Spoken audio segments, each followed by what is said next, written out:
ويلا نكمل تاني يوم في الأقصر. خلصنا حتشبسوت ورحنا معبد مدينة هابو او معبد تخليد الذكرى اللي كان الدكتور اتكلم عليها امبارح. معبد تخليد الذكرى دي موجوده في البر الغربي. وليه هي اصلا اتسمت معبد تخليد الذكرى؟ لان المعابد دي كان بيقام فيها شعائر وطقوس خاصه بالملك، وكان بيتقدم له كان بيتعمل له طقوس مخصصه في الاعياد. فعشان كده اتسمت معبد تخليد الذكرى. برضو اتسمت معبد تخليد الذكرى او المورشت تمبلز لسبب كمان ان ما كانش المعبد ده مخصص للملك بس، وكان المعبد مخصص كمان للاله. فعشان كده الملك كان بيبقى مخلد ذكراه وذكرى الاله.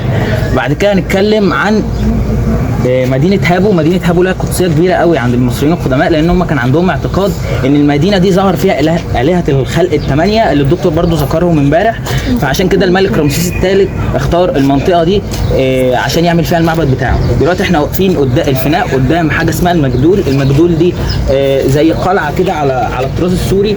زي ما احنا عارفين ان الملك رمسيس الثالث عمل حروب كتيره جدا في اسيا، فمن ضمن الحروب اللي كان عملها في سوريا. فالملك رمسيس الثالث اما راح وشاف طراز العماره دي او طراز القلاع دي، قرر ان هو يعمل القلعه دي، وهي اسمها مجدول. هنبص هنا هنلاقي مناظر على اليمين وعلى الشمال. هي برضو موجود في القلاع دي موجود غرف للحراسه، وفي النص المدخل هنلاقي برضو على اليمين وعلى الشمال اول ما نخش تماثيل للإله سخمة إلهة الحرب. وهنا منظر برضو من مناظر الملك رمسيس الثالث وهو بيضرب احد الاعداء الاسيويين.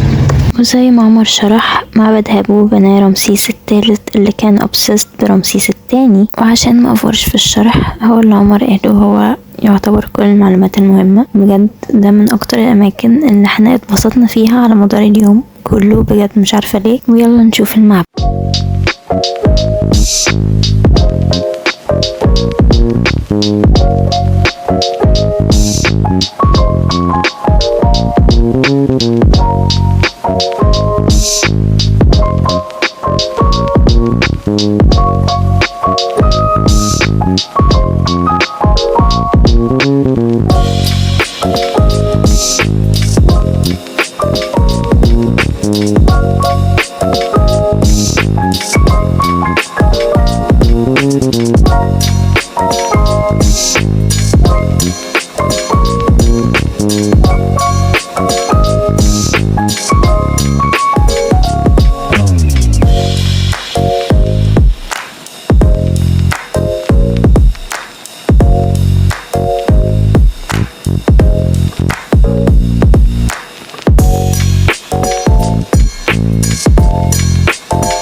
هنا أنا وخلود بنسرق لحظة قبل ما الدكتور يكمل شرح. ومن الحاجات اللي لاحظتها في المعبد إنه المكان لسه محتفظ بالألوان بتاعته، وبجد انبهرت تاني. كل مرة بنروح حتة فيها ألوان محافظة على رونقها بنبهر.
وده تمثال الاله بتاح، بيفكركم بحاجة صح؟ تمثال الاوسكار مستوحى منه بس هنا راسه مقطوعة بس.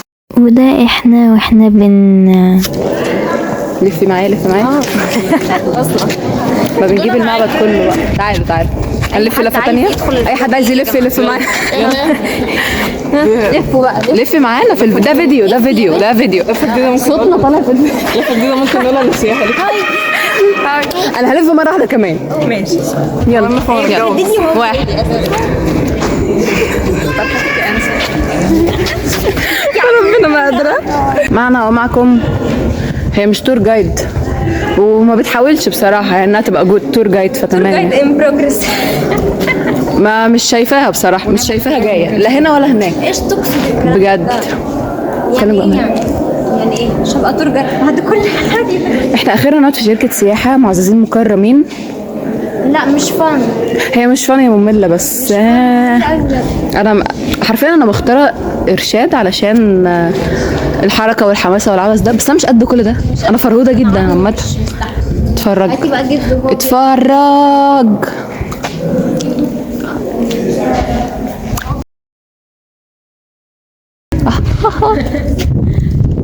واو بجد المعبد تحفه. اتفضل. حاسه بعذبك معايا بس مش مهم. اتفضل. انا الكاميرا مان اللي متعذب طول اليوم عامه. كاميرا وومن اصلا المصطلح كله على بعضه. معنا ومعكم ربع تور جايد، 3/4 اكشلي اتس 3/4 فعلا. ايه يعني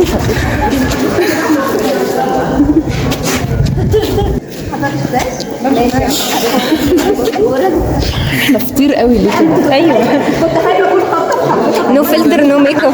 عامة ما عنديش مشكلة، بحب شكلي سيم. كلود تعالى. اي حد كلنا واحد بقى خلاص بقى. في الفيديو كده انا والمعبد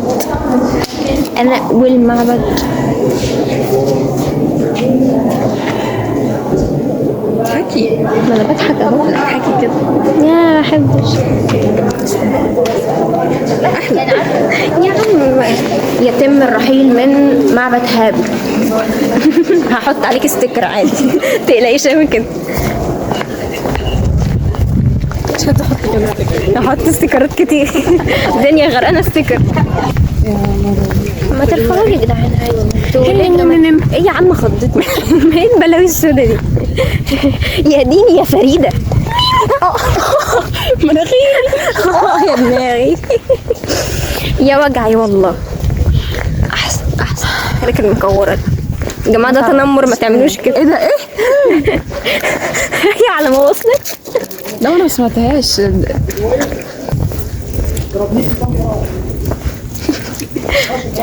يا وجعي والله. يلا نروح لسه.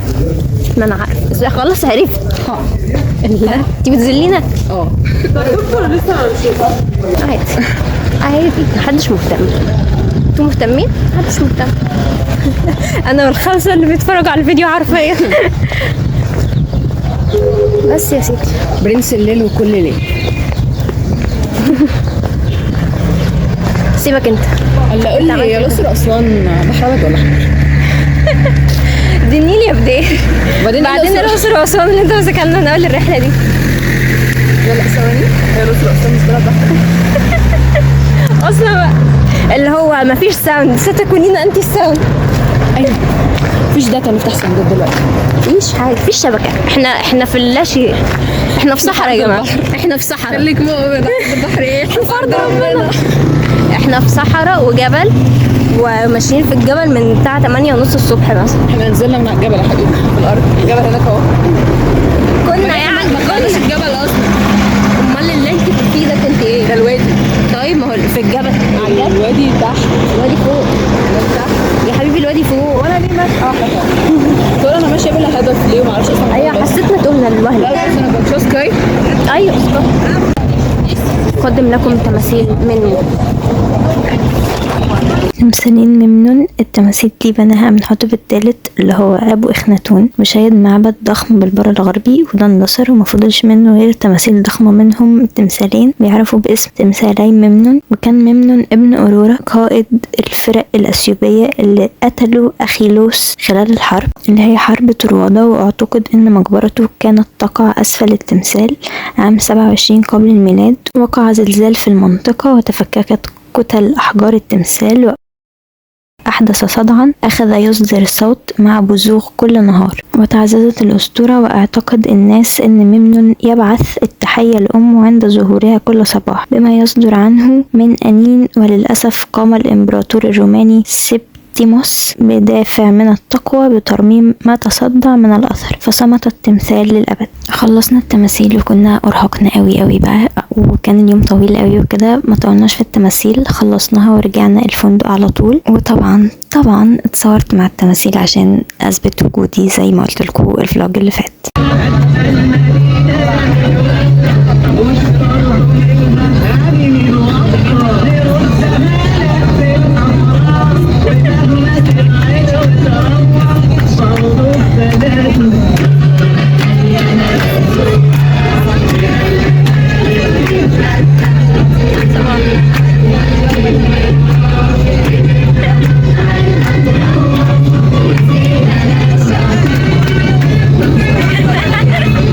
وزي ما انتوا شايفين الفايبس رقم 1 عندنا. رجعنا الفندق اتغدينا ووقعت وتعورت. صفا وصفا بلاستر باسمك حرفيا. شفتي عشان تعرفي ان انا اطيب من بهاء طبعا دانيال بس مش باين بس قشطة.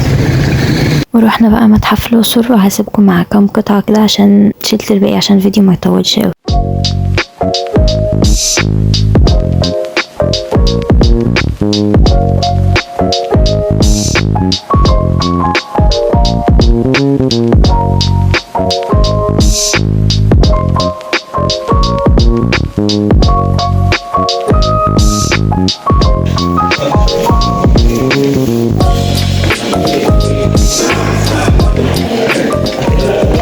هنا قد أبدو لكم مش مهتمة وماشية عادي وكده، وفجأة رحت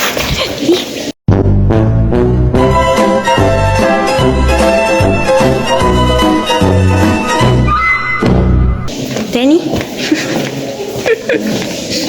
اصلا انا لسه واقعه في الفندق لو تفتكروا متعوره، فعشان كده ضحكت. بوثق كل ده توثيق بقى، توثيق كتير، الكثير والكثير من التوثيق عادي مش مشكله.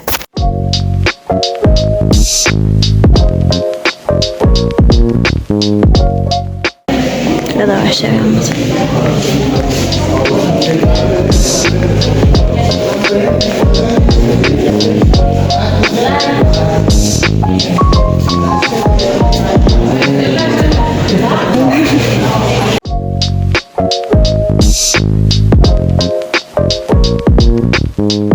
ما كملناش المتحف تاني، انا متضايقه بجد، انا بجد متضايقه.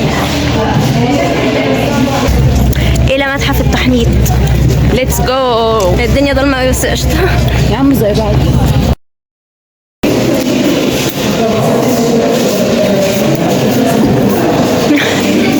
اصلا انا بعد تحفه. وبعدين بصي ترجعوا تاني انت بترزع ها؟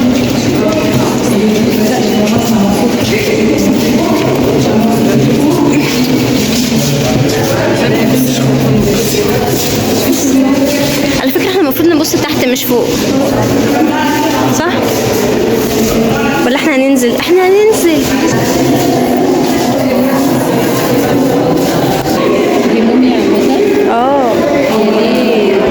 صح، مش شكل البعديين. هو حاساه يطاردني في الاحلام عامه. اهو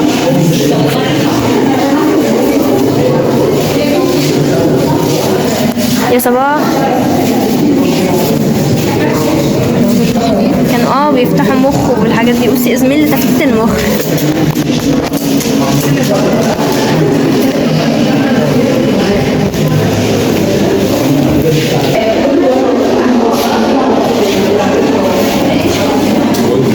يا لهوي. قوي.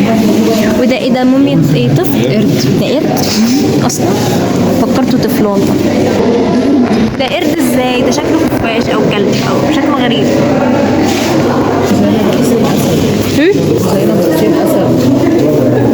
اصلا ايه ده بقى؟ مخدتين يا اسطى تحفه. انت متخيل الدم اصلا والحاجات اللي جت عليه في سنه؟ يا لهوي، دي متخيطه زي المخده اللي عندنا في البيت والقماش نفسه. ايوه عايزه اقول عايزه وزه. دي وزه كامله بقى، لان بصي شبه الفرخه اصلا. يعني مش فاوت وزه دي، لا المفروض معزه فعلا دي رجلها. ايوه ودي الوزه ودي سمكه باين. بس على فكره كانوا بيعبدوا السمكه في اسنا يرسوبيا. ده تمساح بس حديث الولاده يا روحي. انا فكرته حربايه من هناك. قتلوا التمساح. انت متخيله قتلوا التمساح بيبي؟ القطه اهي، دي قطه فعلا. ايوه يا بنتي وانا قلت لك. بس عينيها مالها؟ هم حاطين ايه في عينيها؟ انا ليه حسيت ان عينيها لمعت فجاه؟ يا رب اكون بحلم.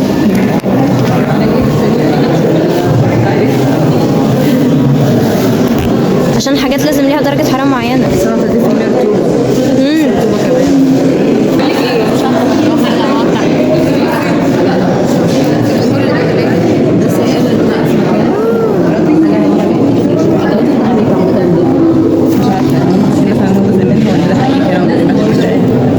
قلت لي اعملي لي فولو ولا سبسكرايب ولا اي حاجه. ماشي، دي تاني مره انا خدت رقم ولا كلام بقى فاضي من هنا بس نسيتي والله. ما تنسيش يعني تعملي في اعمل لك اي لاف يو. انت اليوتيوبر المفضله عندي.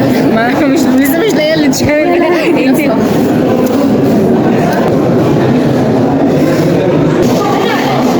ده ازوريس باين من السواد اللي هو فيه. والوضع الوزيري والتاج بتاعه. ايوه. التاج بتاعه تاج ابيض وعليه ريش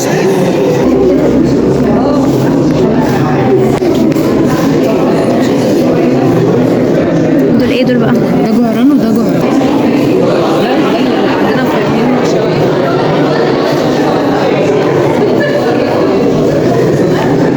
بوكس فتح الفم. انا عارفه اللغه بتاعت توت عنخ امون. الحوار. اللي اي كان ماسكه النهار. صح. دول الناحيه التانيه يسند بيه الدماغ وهو بيعمل بقى الحاجات اللي بيعملها غالبا. دي الأوشابتي. دي الأوشابتي اللي بتتعمل. تعالي عند حته تعالي كده. ده ايه ده بقى؟ لونها عطريه وفي اثر ليها لسه لحد دلوقتي. ايوه ما هي ما هي فدي كانت قبل المسح ابن الطالب من الاول اسره 21 نفسه برضو نفس الشخصيه غلط. طب هو ليه وشه متدمر كده؟ الجزء السفلي لا ده بتاع فكرته بقى ايه ده؟ لا ده مش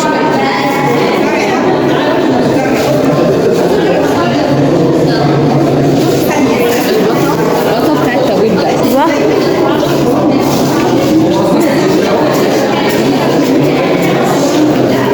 غطا تاني احتياط للتابوت ده عشان لو ده اتكسر. عشان لا دكروا له حاجه.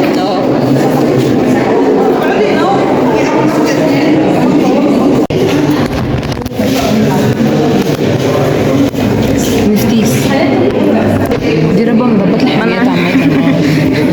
بصي ده ماكيت ماكيت جنائز عشان كانت اصلا شايفة الجثمان جوه. ايوه ودول نسبة جثمان جوه يا جماعه اهو. الشغلانة دي دول اهم بيقوموا بقى بالطقوس عشان يوصلوا روحه للعالم الاخر. إيزيس مرات أوزوريس. إيزيس عمي وعم عيالي. ربة حامية برضو زي الكل. مفتيس. دي ربة السحر يا جماعة والأمومة وبترعى الأبناء وبتعمل كل حاجة حلوة وبتسحر برضه بس بنحبها كلنا وبنحترمها. بموت فيها. وجه كلمة للآلهة يا جماعة. بأمانة أنا منبهرة بجد منبهرة مع إني عارفة الحاجات دي بس منبهرة بجد. بس بجد دقة الحاجات دي مش طبيعية إنها تتعمل بالإيد كل ده بجد. يعني إيه؟ يعني الأدوات نفسها الأدوات تحس اللي هو بنستخدمها. أيوه بنعمل كده. مش المخدات الخيطة نفسه. احنا عندنا مخدة في البيت مخيطة كده. حنوية احنا في 2024 يعني إيه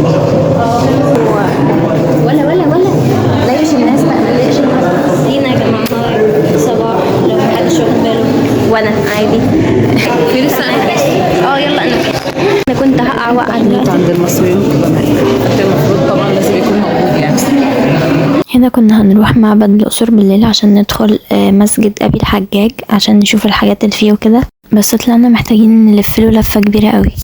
قول حاجة بعد ما لفينا ومشينا ورجعنا وعملنا كل الحاجات بالهدف. يا رب نسمع الكلام بعد كده، ولما اقول حاجه بتبقى صح انا ما بشكرش في نفسي، بس دي الحقيقه. تمام.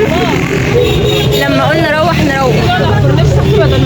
بس قعدنا كلنا شوية بعد ما اشترينا هدايا وروحنا الفندق، غيرنا وجهزنا وكده، سهرنا سوا لحد الساعة مثلا 3 الفجر، واستعدينا عشان نسافر تاني يوم نروح أسوان. واستنوا الفلوجز الجاية بتاعت أسوان، يا رب تعجبكم، يا رب الفيديو ده كمان يكون عجبكم. ما تنسوش تعملوا لايك وكومنت وسبسكرايب، والأكونتس التانية بتاعتي في الديسكريبشن. وبس كده، باي.